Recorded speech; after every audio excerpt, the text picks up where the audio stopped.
na CDN Central Diário de Notícias 93.5. Muito boa tarde, eu sou a Victoria de Bortoli e nós convidamos você a conhecer um pouquinho mais da história de algumas personalidades que se destacam em diferentes áreas de atuação aqui em Santa Maria e também em toda a nossa região. E quem está nos ouvindo agora pode interagir conosco. Manda uma mensagem pelo WhatsApp 559-9136-2472. E para conhecer um pouquinho mais da nossa entrevistada de hoje, eu convido todo mundo a fazer uma viagem no tempo e voltar para o ano de 1948. O que aconteceu nesse ano, Cassi? Foi um ano bem importante. Olha aqui, ó, a Organização Mundial da Saúde foi criada pelas Nações Unidas em 48. E também a Declaração Universal dos Direitos Humanos é adotada pelas Nações Unidas. Em 1948, morreu Mahatma Gandhi, líder pacifista da Índia. Por outro lado, nasceram Al Gore, norte-americano, que foi Nobel da Paz em 2007, o roqueiro Ozzy Osbourne, do Reino Unido, e em 20 de abril de 1948, nasce a nossa convidada de hoje, Maria Rita Pi Dutra. Seja muito bem-vinda! Eu amei! Eu gostei dessa retrospectiva. Começamos bem, então? Começaram muito bem. Bem-vinda ao DNA, então. Só faltou o signo. Pode falar que signo é. A gente esqueceu. Eu também não sei, porque é Áries, mas tem gente que diz que é Gêmeos, né? Mas eu me acho ariana, assim. Alô, ariana. Nossos ouvintes, quem nasce no dia 20 de abril, que signo é? Nos ajudem, nos mandem no WhatsApp. Também, vamos contar um pouquinho mais, além de ser do signo de Áries, quem é a nossa entrevistada de hoje? Filha de Albertino Pi e Lucília de Lima Pi, Maria Rita é mulher negra, mãe, avó, escritora e poeta. É professora estadual aposentada, mestre em ciências sociais e doutora em educação. É trabalhadora, feminista e militante do movimento negro. Durante a vida, ela destinou seus esforços a fazer com que crianças e jovens negros e negras compreendessem o valor de serem contadores de suas próprias histórias. Atuou no Conselho Municipal dos Direitos da Criança e do Adolescente, no Conselho de Assistência Social, no Programa Família Cidadã, no Programa PIA 2000, instalou o Programa de Erradicação do Trabalho Infantil em Santa Maria também. No âmbito universitário, foi uma das responsáveis pela implantação da política de cotas raciais na Universidade Federal de Santa Maria. E ao terminar sua tese, em agosto de 2018, tornou-se a terceira mulher negra a concluir um doutorado em educação pela UFSM. O tema abordado foi a inserção de estudantes cotistas negros, egressos da universidade, no mercado de trabalho. E vai ser um dos nossos assuntos aqui também. Em 2018, foi a primeira patronese do Mês da Consciência Negra da UFSM, patronese da Feira do Livro Infantil de Santa Maria e personalidade. Foi homenageada no espetáculo Vozes Negras no Centro de Convenções em 2019. Na última eleição, em 2020, foi a 7ª candidata com mais votos para o pleito de vereador, né, com 2.051 eleitores escolhendo essa nossa convidada de hoje para representá-los. Porém, em função do coeficiente eleitoral, ela não assumiu uma cadeira. Por outro lado, em maio deste ano, assumiu uma cadeira da Câmara de Vereadores de Santa Maria temporariamente, no lugar do colega Werner Hempmel, do PCdoB. E em breve vai voltar, né, dona Maria Rita? Sim, o partido aqui em Santa Maria, ele propôs, né, que os suplentes também passassem pela experiência, né, do mandato legislativo. E aí nós conversamos e em função da minha pesquisa, né, de um dos temas de interesse meu estar centralizado na questão racial, então peguei maio, né, e novembro, por causa dos festejos, né, das comemorações, do debate, né, sobre a questão da negra, né? Negra. Uhum. Então, este ano não significa que no próximo ano eu vou fazer a mesma coisa, né? E tem sido de valia para a senhora passar mesmo esse tempo rápido de mês dentro da Câmara dos Vereadores? Tu sabes que, Cassiano, que eu acho que foi. Em primeiro lugar, para mim, foi muito interessante, uma coisa nova, né? E eu fico pensando, como é que uma pessoa na terceira idade passa por essa experiência de novidade, né? Pai, podia ter feito isso antes. Não, eu acho que está certo, acho que posso fazer agora, tenho mais experiência, tenho mais maturidade, né? E eu não me arrependo, porque eu até não acho que eu não tenho esse perfil de legislar, de política partidária, sabe? Não sei, acho que não é muito o meu perfil, não sei. Né? Mas foi muito boa a experiência. Por quê? Porque eu levo uma temática, né? Eu levo um assunto e a ser debatido, a ser conhecido, que foi um pouco da nossa cultura. E eu achei a recepção muito boa. De todos, sabe? De todos. Tem coisas que nós precisamos corrigir? Tem. Mas eu não sou dessa negra militante que quer brigar com todo mundo. Eu tento, porque eu tenho essa formação da antropologia, acho que seja isso, né? Na antropologia a gente sempre busca entender o que está acontecendo, né? Tu tem que ver o que, sabe? Tem que te aprofundar. E quando a gente aprofunda, as respostas são diferenciadas. Então, eu não sou uma pessoa que diga assim, tudo é racismo. Não. Né? Até porque o racismo é uma ideologia. Agora, quando tu tens uma atitude, como ontem, que não é nem racismo, é racismo, questão de etnia, né? Mas ontem foi uma questão de racismo, de preconceito que aconteceu ontem lá na Câmara, né, que alguém que estava sendo, ontem, sei que já foi, alguém que estava sendo questionado na CPI, respondeu de maneira deselegante, né, para senadora Simone Tebet, parece isso que eu ouvi, né, está dentro, está arraigado, tu carrega dentro de ti. Então, por carregar essa sensação de ser melhor que o outro, de ter mais experiência, de ser superior, os brancos e até às vezes os próprios negros, né? Mas os brancos, as pessoas de outras etnias, pode ser, sabe? Eles têm esse preconceito, essa experiência, esse jeito, né? De se mostrar superiores. A gente diz brancos, e aí assim, são os brancos, né? Quando tem essa ideia, né? Isso que é o brabo, né? De acabar com o outro. Né? Tu tem que...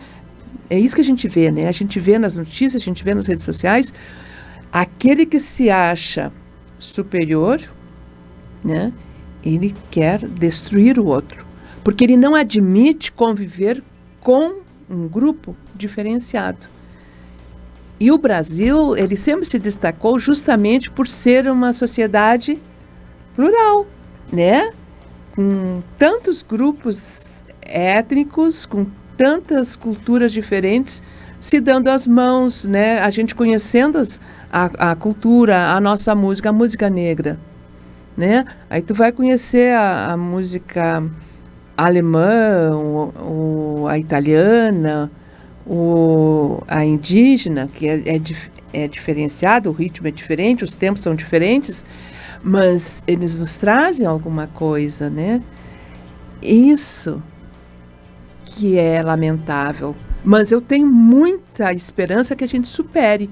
Tanto é que eu fui trabalhar ultimamente, né? Eu fui pesquisar a questão dos estereótipos raciais, para ver o que está impregnado. Por que eu vejo uma mulher e acho, uma negra, e acho que aquela mulher poderá ser...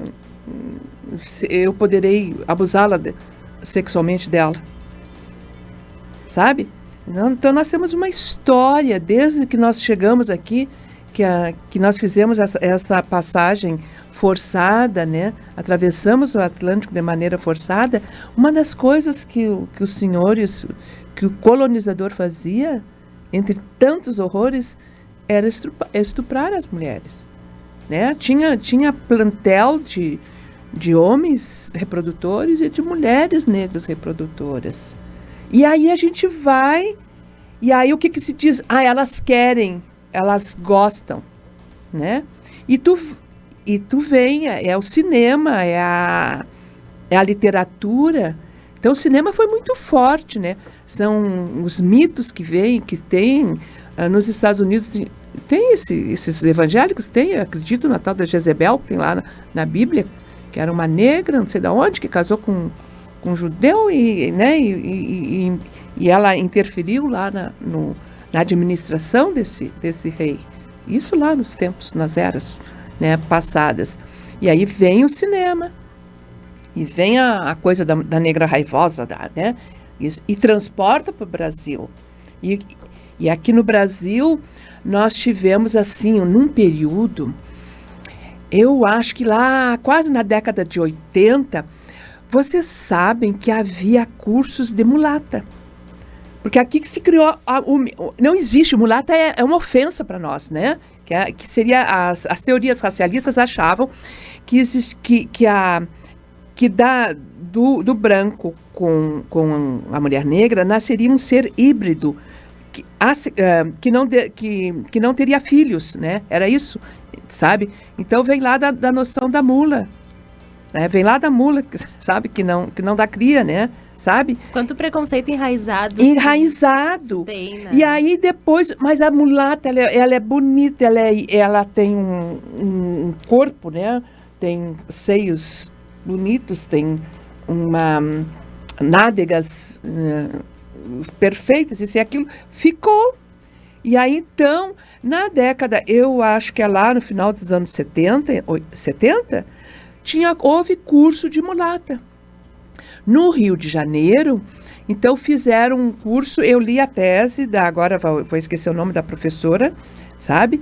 E aí ela entrevista as moças, e as moças dizem que a função delas é receberem os estrangeiros. Tem palavras em inglês, tem alguma coisa em alemão, alguma coisa mínima em italiano que tem que falar, elas têm que serem receptivas, porque são pessoas que vinham fazer negócios aqui no Brasil.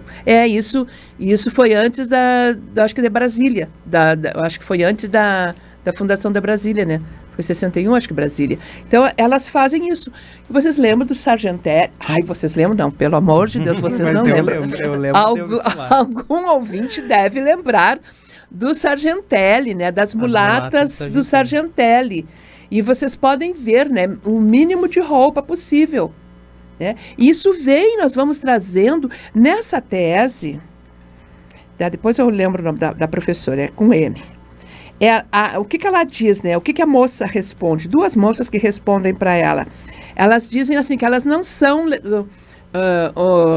não são acompanhantes, porque acompanhantes elas até acompanham o visitante, aquele estrangeiro, até determinado ponto, né? No bar, na lancheria, no jantar, isso e aquilo.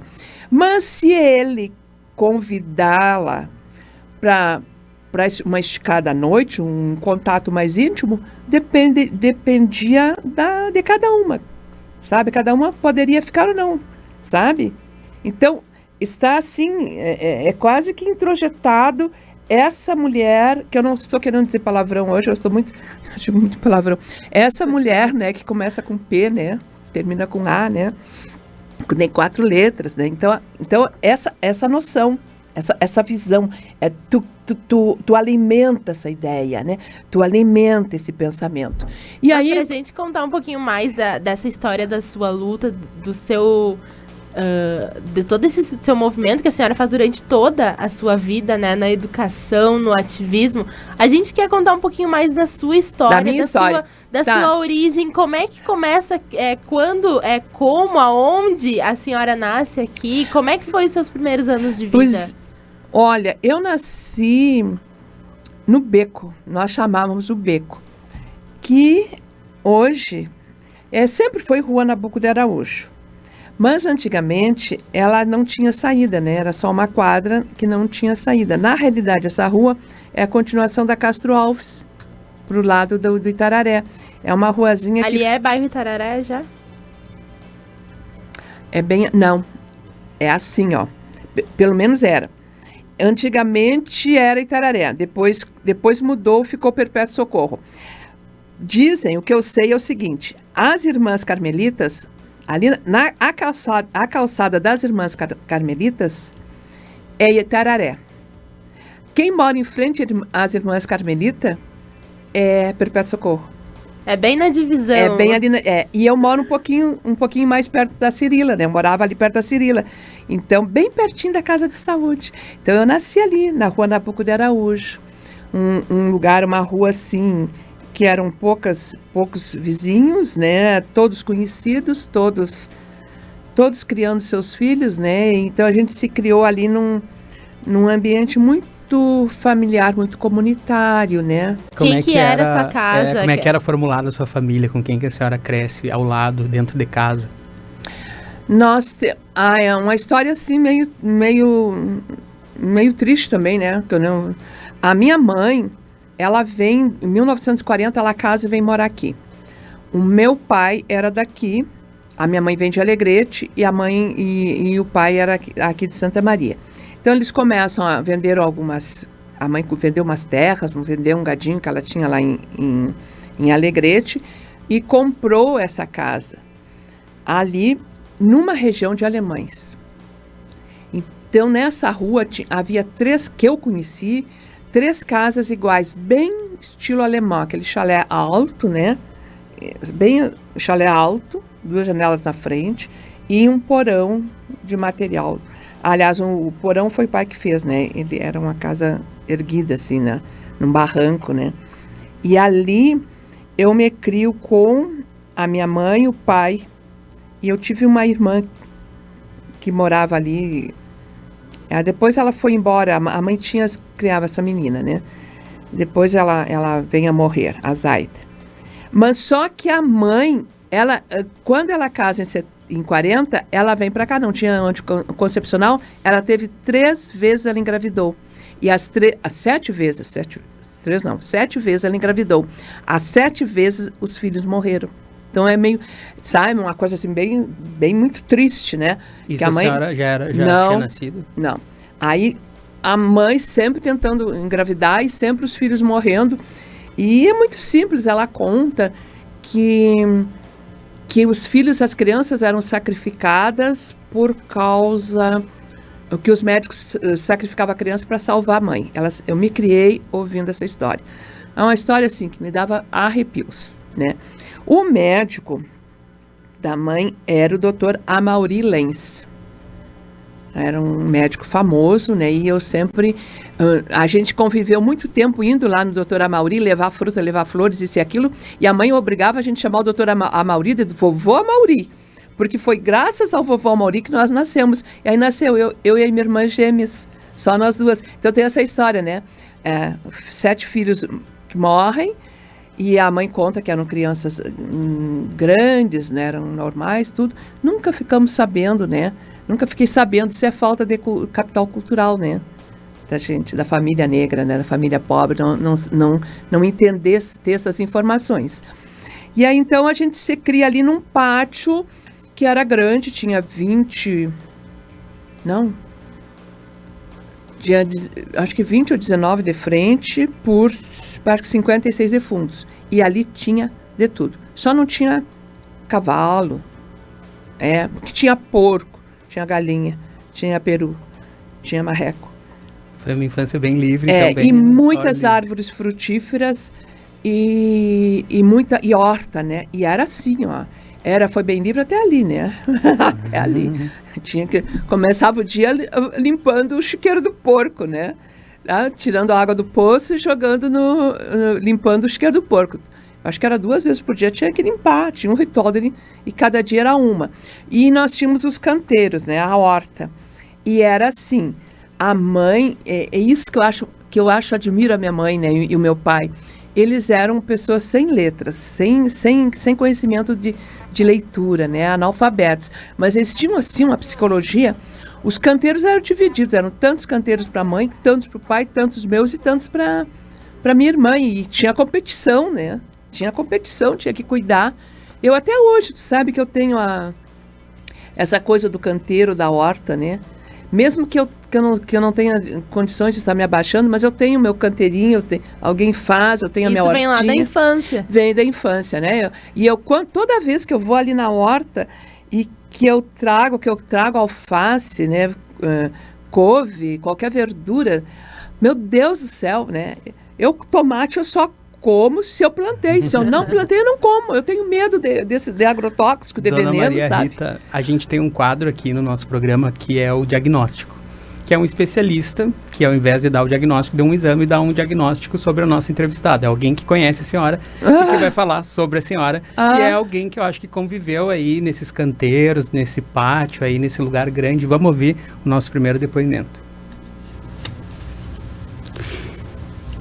Estamos pensando, nesse momento, num ser humano que está espalhado a qualquer hora, a qualquer momento, pelo mundo afora. Essa mulher é Maria Rita Pi Dutra. Nosso carinho inesquecível. Toda a bondade, todo o trabalho que a dedicação faz com que ela caminhe quadras e quadras para resolver o problema, ela vai com boa vontade. Eu nunca vi a irmã contrário, como a maioria das pessoas. Ai, é difícil. Não, para ela é tudo fácil. Então, se o sol brilha para todos os lados, pense nisso, porque ela tem uma quantidade de luminosidade. Dona Maria Rita, de quem é essa voz? É a minha irmã gêmea, a Maria das Graças Pi. A gente teve uma experiência boa, né? Nós cuidamos muito dos jardins. E agora nós estamos morando juntas, né? Então, e nós estamos construindo também coisas boas, né? Porque a Maninha recebeu um dinheiro. Eu recebo dinheiro de atrasado do governo, eu devo 3 vezes mais do que eu recebi. Então, nunca tenho. E a Maninha recebeu um recurso, eu não sei bem, eu sei que o banco ligou lá e o banco disse, tem um dinheirinho. Então, ela escolheu construir, uma parte a gente vai ajudando, né? Então, eu estou voltando para Nabuco de Araújo, se Deus quiser, né? Se Deus quiser. Eu tô voltando para sua infância. Gente, vocês não fazem ideia o que é. É um barranco e de lá eu enxergo a cidade toda. Eu enxergava antes, porque agora eu vou, tem muitas árvores, né? Então a gente enxerga a cidade, é muito lindo. Que legal. É a minha irmã, é uma pessoa maravilhosa, professora de português, mais português, ela lecionou também inglês, que no momento está meio doentinha, né? Mas conseguiu fazer conseguiu falar, conseguiu fazer essa homenagem. Eu até fico feliz, né? Que joia. A gente vai deixar a emoção aqui correr à solta. Em seguidinha a gente volta no próximo bloco. É muito bom isso.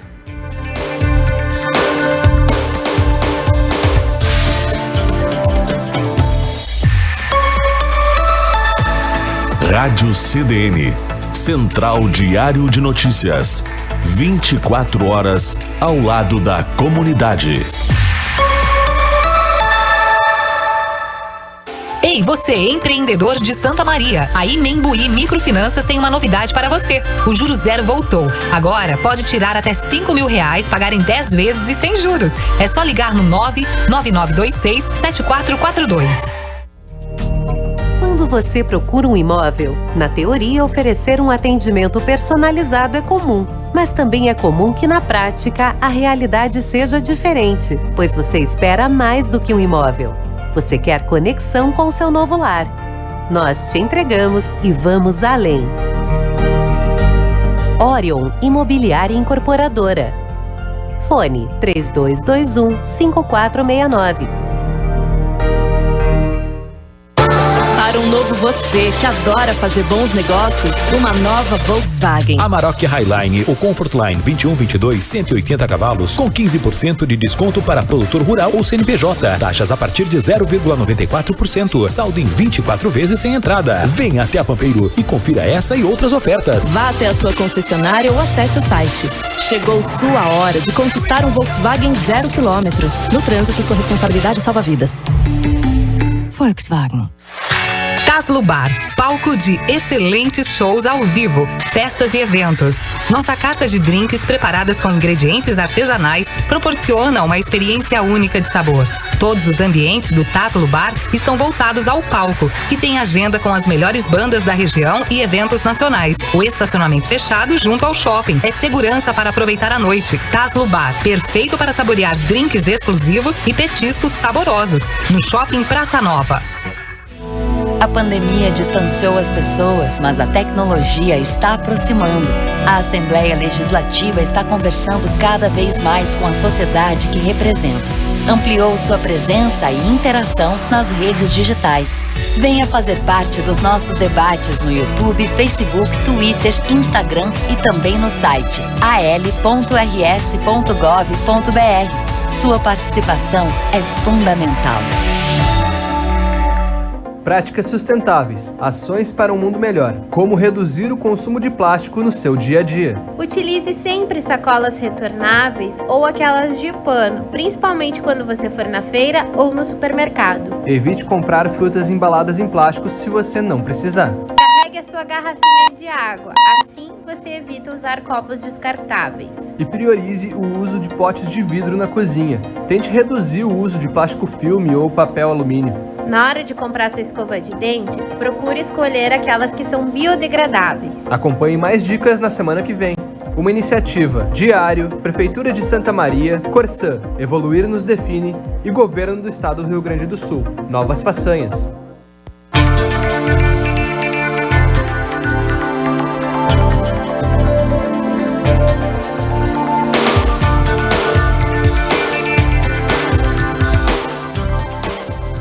Estamos de volta com o DNA, a identidade da nossa gente.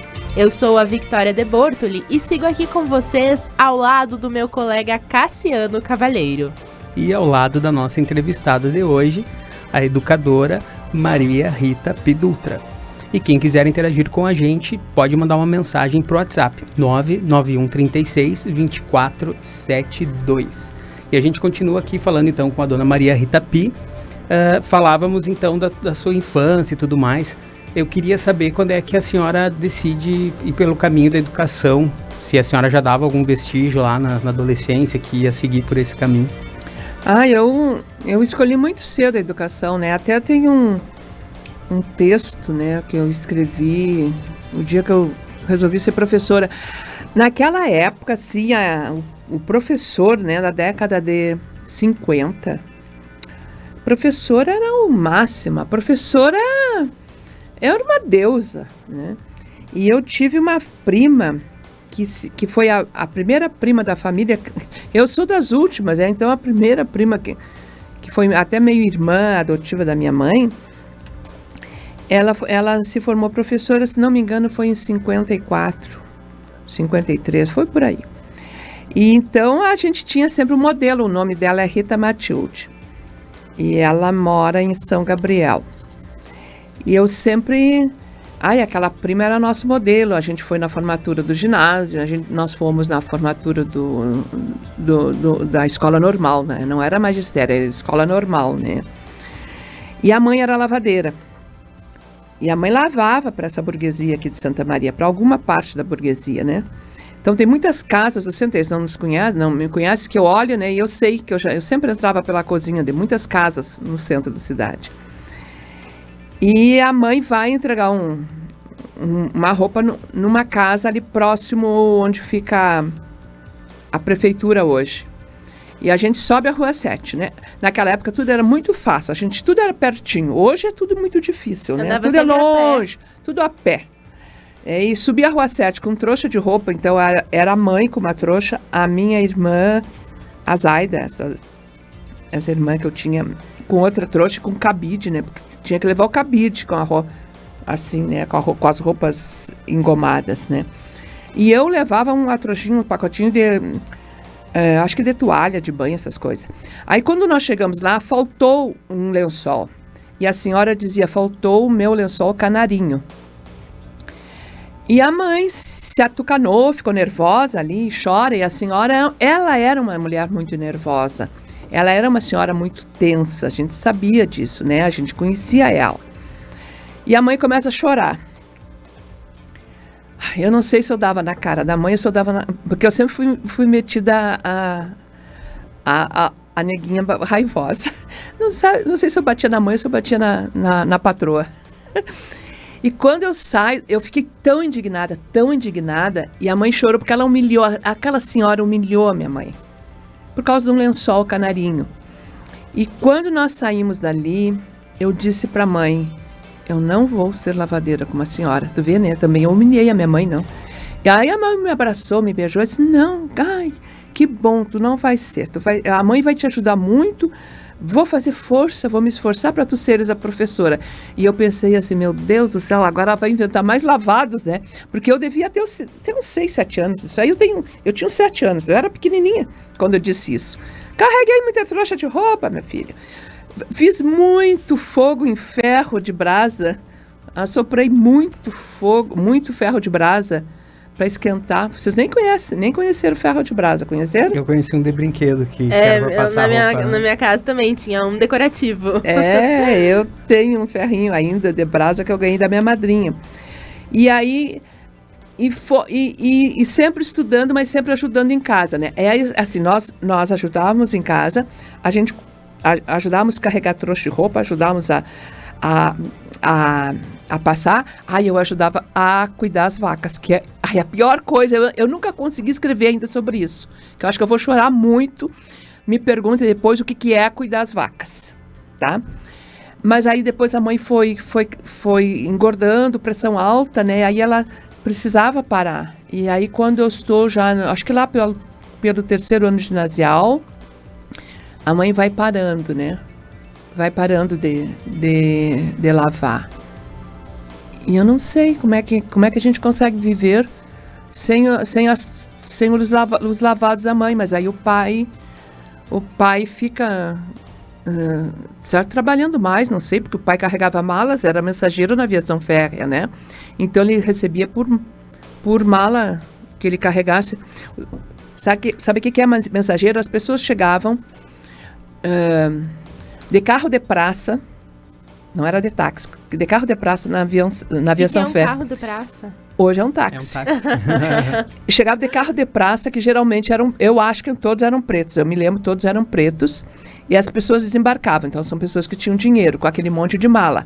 E os mensageiros, eles tinham um número, e eles então se responsabilizavam em carregar aquelas malas para as pessoas que vão viajar, né, para quem vai... que são os passageiros. E aí tinham que levar aquelas malas para dentro da gare. Tinha uma catraca ali na entrada, né? As pessoas pegavam a passagem, tudo, e o meu pai cuidava dessas malas. E muitas vezes nós íamos cuidar as malas, quando tinha muito movimento, que roubasse, de repente desaparecia uma mala, o pai tinha medo, então a gente ficava ali parada só contando mala e cuidando mala, contando mala e cuidando mala, né? Era isso que o pai fazia. Então eu acho que, de certo, quando a mãe parou de lavar, eu acho que foi isso que ela fez também, né? E aí eu já comecei a fazer faxina, né? Que idade a senhora começou? Com que idade a senhora começa a dar aula? A senhora começa a dar aula em que contexto? Aula do quê? As primeiras tá, porque eu comecei a evangelizar, eu acho que com 13 anos eu comecei a dar aula espírita. Uhum. Né? Aí era aulinha nos domingos de manhã lá na Vila da Lata. Pergunta lá, Vila da Lata, onde é? Onde que é a Vila da Lata? Em frente ao cemitério, ali quem vai para a RBS. Aquilo ali, as casinhas eram... Ali naquela avenida 2 de novembro, as casinhas todas eram de latas.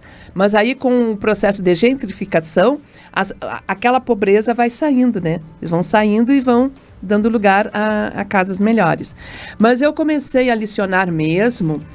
Eu comecei a dar aula particular, né? Quando eu estou no Bilac... Eu entro no Bilac com 15 anos, quando eu entro no magistério, na escola normal, né? Escola normal.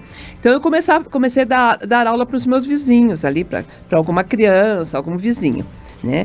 E já no primeiro ano, que são 3 anos e meio ano de estágio, né? Então no primeiro ano, eu estava no primeiro ano e chega uma professora na porta da sala e diz assim: adoeceu.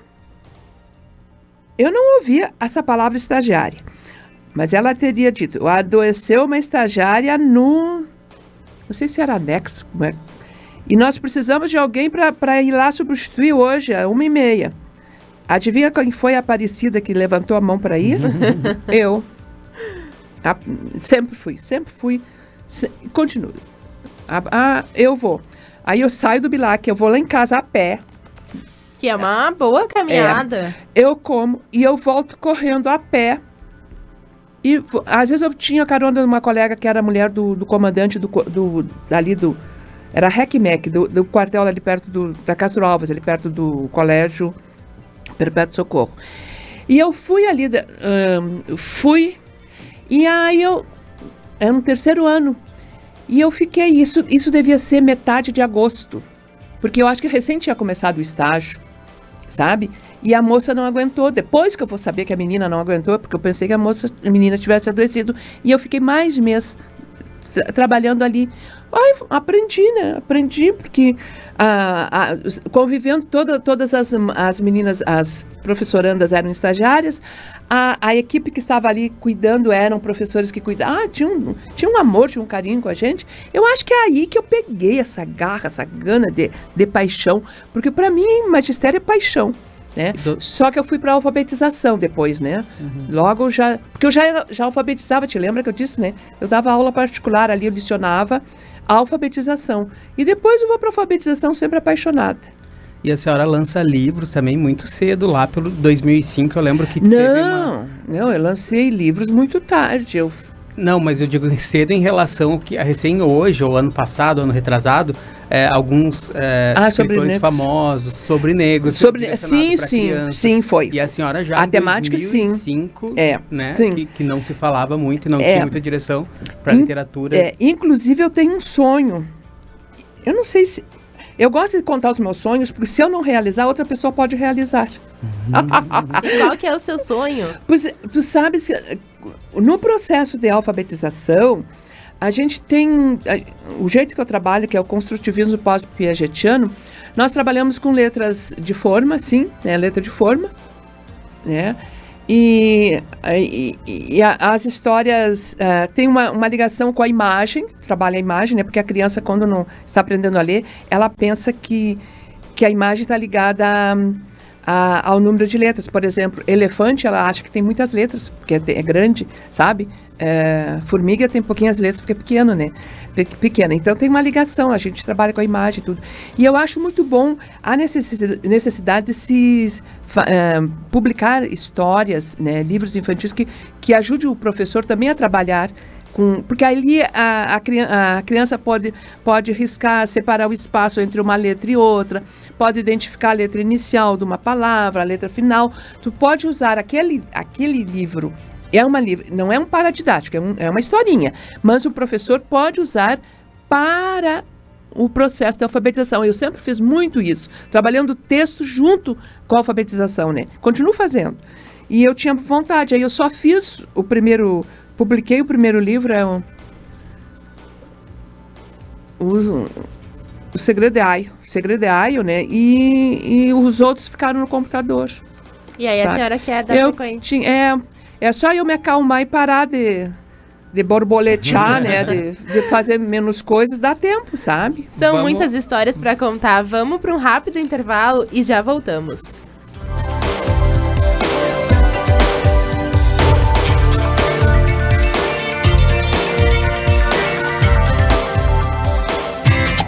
Primavera chegando e o frio se retirando. Não perca os descontos de 20% à vista ou 10% no prazo, que a Super Colchões tem para garantir noites tranquilas de sono para você e sua família. Conheça a variedade de produtos que a loja preparou para garantir sua saúde durante o sono com a qualidade e garantia das melhores marcas. Super Colchões, há 35 anos, uma escolha inteligente. Riachuelo, esquina Tuiuti. Fone 32 21 80 35. Ganhe uma experiência única no Recanto do Maestro. Indique a Nilo Imóveis a um amigo e ganhe hotel, jantar, acesso a termas romanas e mais. Acesse imobiliarianiloimóveis.com.br. Taslo Bar, palco de excelentes shows ao vivo, festas e eventos. Nossa carta de drinks preparadas com ingredientes artesanais proporciona uma experiência única de sabor. Todos os ambientes do Taslo Bar estão voltados ao palco, que tem agenda com as melhores bandas da região e eventos nacionais. O estacionamento fechado junto ao shopping é segurança para aproveitar a noite. Taslo Bar, perfeito para saborear drinks exclusivos e petiscos saborosos, no Shopping Praça Nova. O Instituto Enneagrama está com nova administração em Santa Maria, sob a coordenação de Jennifer Lopes e Luciano Pedron. Inicie seu processo de autoconsciência com a única autorizada pelo Instituto Enneagrama para entregar estes treinamentos, com o propósito de desenvolver consciência emocional para você, sua carreira e empresa. Quer saber mais? Acesse @Instituto Enneagrama RS.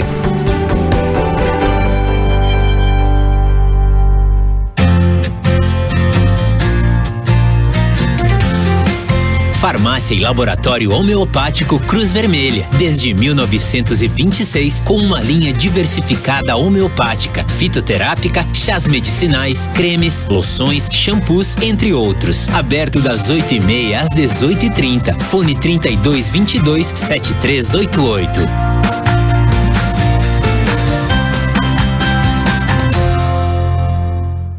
Acompanhe o programa Faz Sentido, todo domingo, das 11 ao meio-dia, comigo, Fabiana Sparrenberger, e com o psicólogo Carlos Eduardo Seixas, aqui na CDN.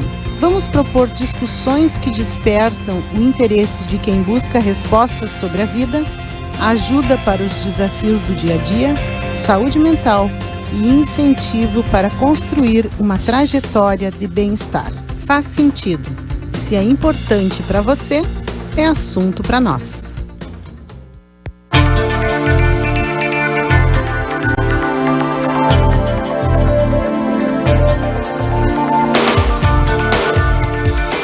Estamos de volta com o DNA, a identidade da nossa gente. Eu sou Cassiano Cavalheiro e sigo aqui com vocês ao lado da minha colega Victoria de Bortoli. Lembrando que quem quiser interagir conosco, nos mande um recadinho no nosso WhatsApp 55991362472. Hoje a gente recebe aqui no nosso estúdio Maria Rita Pidutra. Dona Maria Rita, vamos falar um pouquinho de militância, de como é que a senhora vê uma solução para que o racismo... Óbvio que é difícil a gente dizer que alguma coisa vai deixar de existir, mas para que as pessoas se eduquem, para que as pessoas entendam. Eu vejo hoje, eu estou entendendo que o racismo ele está construído, ele está no canto de cada um de nós, sabe? Das pessoas, a gente carrega, né? E essa ideia do supremacista branco, olha só, né?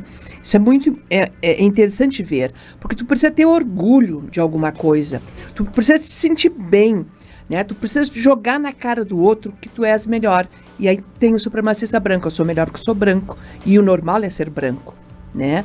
E então, hoje, eu vejo que o que nós precisamos mexer fundamentalmente são nos estereótipos raciais, naquilo que tu traz dentro de ti. Quando eu falei lá da mulata, né? Aí venho lá para globeleza. Entende? Olha, até agora, entende quem é essa mulher? É uma mulher hipersexualizada. Então eu posso abusar dela, eu posso matar, eu posso pegar ela em qualquer, sabe? Então, eu estou achando que tem que ser por aí. E aí, os estereótipos raciais, eles estão em tudo, eles estão nos programas humorísticos. Quando tu pega Mas a senhora sente que tem mudado? Ou acha que ainda tem? Acho que ainda tem. E mudou porque o movimento negro está ali cuidando. Nós estamos ali controlando. Tem voz agora, Tem voz, entende? Quando me matam, quando acontece esse horror que aconteceu com Beto, tu vê, isso foi durante a noite, né? De manhã, 11 horas da manhã, a Isadora Bispo me liga. À tarde, às 5h30, 6 horas, tinha 3 mil pessoas em frente ao Carrefour, sabe? Então, hoje a gente consegue comunicar melhor, a gente consegue falar melhor, a gente consegue trazer as pessoas junto conosco, né? E tem muitos movimentos que estão aí prontos para nos darem força. Mas que hoje está muito mais evidente, está. Eu acho, né? Eu acho que hoje está mais evidente, porque nós lutarmos contra o racismo e nós tínhamos assim, o que nós precisávamos, né? Nós precisávamos de temas sobre a história dos negros, sobre a história da África, né? Sobre a nossa cultura, sobre a nossa contribuição na escola. Aí a gente conseguiu. Aí vem outra. Aí nós precisamos do quê? Nós precisamos de cotas na universidade, que eu não sou responsável pelas cotas. Eu participei também ativamente, né? No período pré-discussão dentro da universidade, a gente participou ali representando a Secretaria de Assistência Social. Eu era suplente e o Dilmar não podia ir, eu sempre fui, sabe? Do Dilmar Lopes, professor Dilmar Lopes. A gente precisava de cotas. Mas hoje o fascismo está aí, né? E nós queremos dizer que nós não temos medo, que nós vamos enfrentar. Porque eu não esperava que nas paredes da nossa universidade, ou da minha sala de aula, ou do banheiro que eu vou ocupar na biblioteca, tivesse algum escrito contra a minha etnia. E hoje tem. Isso tem hoje. E quando que a senhora decide que se tornaria uma ativista do movimento que lutaria contra tudo isso? Isso aí veio de berço, é da nascença. Não, eu nunca decidi nada. Eu sempre fui uma pessoa que eu trouxe essa coisa que eu não sei até nem sei se é boa. Eu não admito injustiça. Eu vou me meter desde pequena. Eu sempre fui assim. Entrei em cada rolo, sabe? Desde pequena. Então eu sempre fui. Eu não vou dizer que eu fosse uma pessoa briguenta. Eu acho que sim, né? Eu acho que até me chamam. Mas eu nunca admiti injustiça. Mas briguenta por razão. Com então, razão. Exato.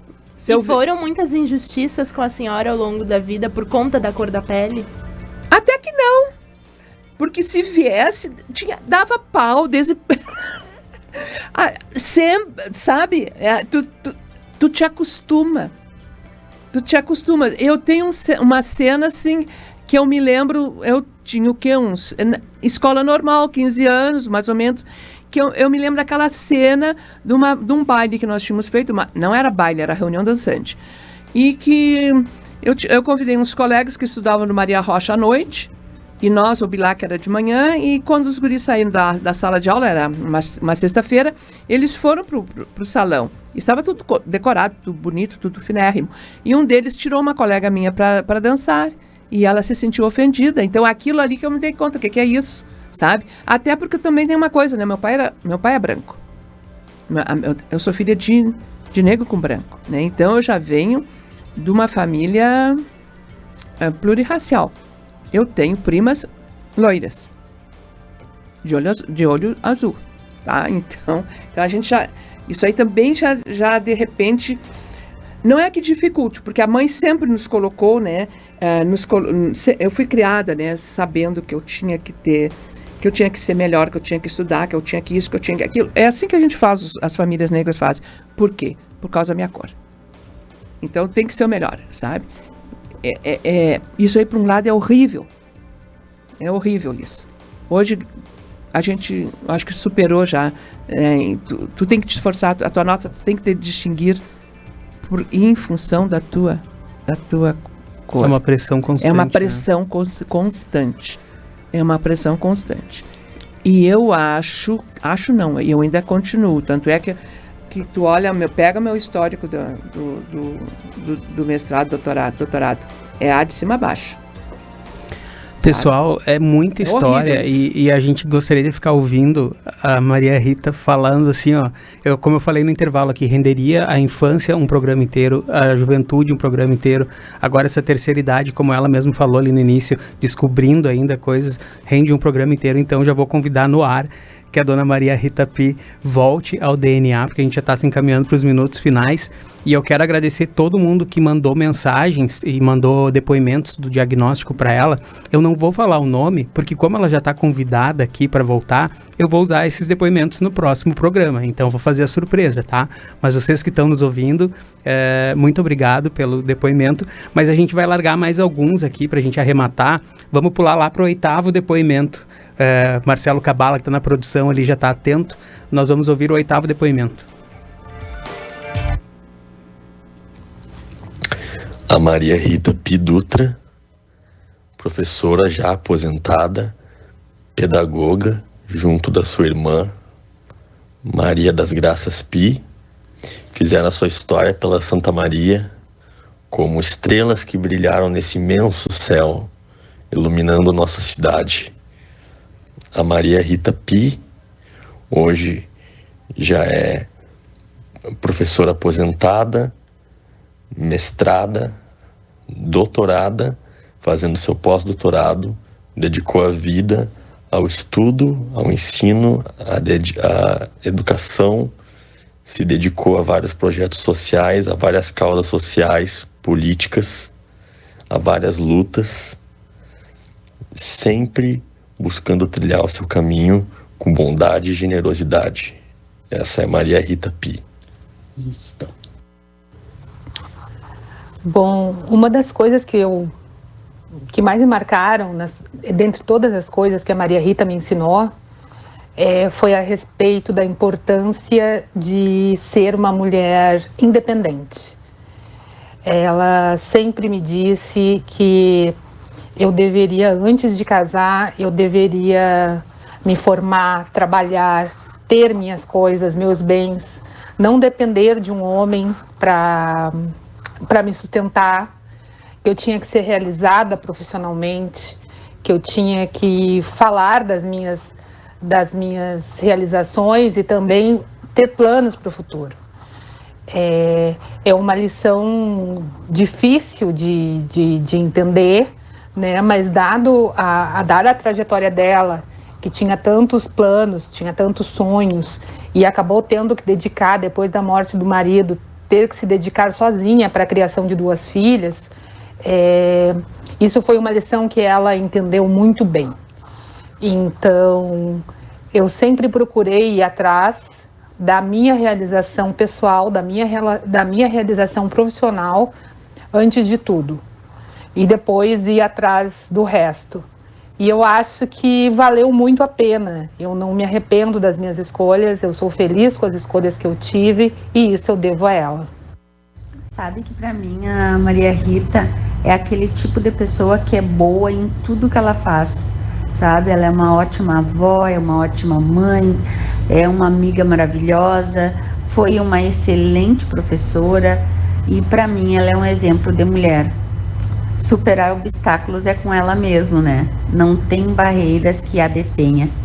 Ela é o tipo de mulher que tira a roupa do corpo para doar, que ela deixa de comer para dar comida para alguém que está passando fome. A Maria Rita, ela mudou a vida de muitas pessoas e eu tenho muito orgulho de dizer que eu sou filha de Maria Rita. E quem são essas 3 vozes que entraram em sequência para dar tempo? Hein? Júnior, Tatiana, Patrícia. O neto e as 2 filhas, a dona Maria Rita. Filhas. Então, como eu falei, né, vários áudios ficaram de fora, a gente vai usar numa próxima oportunidade, a gente já vai agendar aqui com a dona Maria Rita para ela voltar e falar mais, porque a gente não falou nem 1% do que a gente gostaria e do que a dona Maria Rita tem para dividir com a gente, né, Vicky? São tantas histórias, né, dona Maria Rita, e tanta coisa que merece ser falada, ser dita e ser ouvida pelas pessoas. Mas já tá convidadíssima. Vamos pro nosso último quadro, Cássia, do programa? Vamos lá. É um bate-bola, jogo rápido. A gente vai falar uma palavrinha aqui e a senhora fala o que tiver na sua mente. Primeira palavra que vier na cabeça, pode ser? Pode. Uma saudade. Paulo. Um medo. Altura. Uma realização. Acho que as filhas. Ser mãe. Contra o racismo. Coragem. E esperança. Respeito é? É tudo. Preconceito é? É burrice. E família é o quê? Felicidade. Ser mãe? Loucura. Ser avó? Maravilha. Ser educadora. Paixão. O que lhe deixa em paz? Tranquilidade. Consciência. E o que te tira a paz? Injustiça. Imaginei que a senhora ia falar isso. Pelo contexto. E Maria Rita Pi em uma palavra? Coragem. Que bonito. Esse foi o nosso DNA de hoje com a nossa convidada Maria Rita Pi, educadora, ativista. São tantas coisas para definir que não cabe aqui. É muita coisa. Eu vou deixar a senhora usar esses minutos finais para agradecer, então, o público que está nos ouvindo. Deixar um recado. Então, mas eu quero mandar um abraço, né, para os ouvintes da CDN. Isso aqui é tão lindo, gostei muito, né? Desejo para vocês um bom trabalho, né? E que vocês façam da comunicação um espaço também de passar coisas boas, né? De esperança, né? Para todos os ouvintes. Que se vacinem, que não tenham medo, que a vida é uma festa, né? Que não tenham medo de morrer, porque a gente morre mesmo, mas aproveitar ao máximo, né? E se cuidando, né? Isso que eu deixo para os ouvintes. E para vocês também, meus queridos, tá? Muito obrigado. Foi uma honra. E foi muito bom ficar aqui, sabe? Que eu até me descontraí um pouco. E a senhora ficou nos devendo uma história, que é das vacas. É verdade, vai ter que ficar pro próximo programa. Ai, vocês não esqueçam de me perguntar, porque senão não falo. Essa história eu ainda não escrevi. Ó, o Bip tá aí, a gente vai ficando por aqui, amanhã a gente volta. Um abração. Tchau, tchau. Tchau, tchau.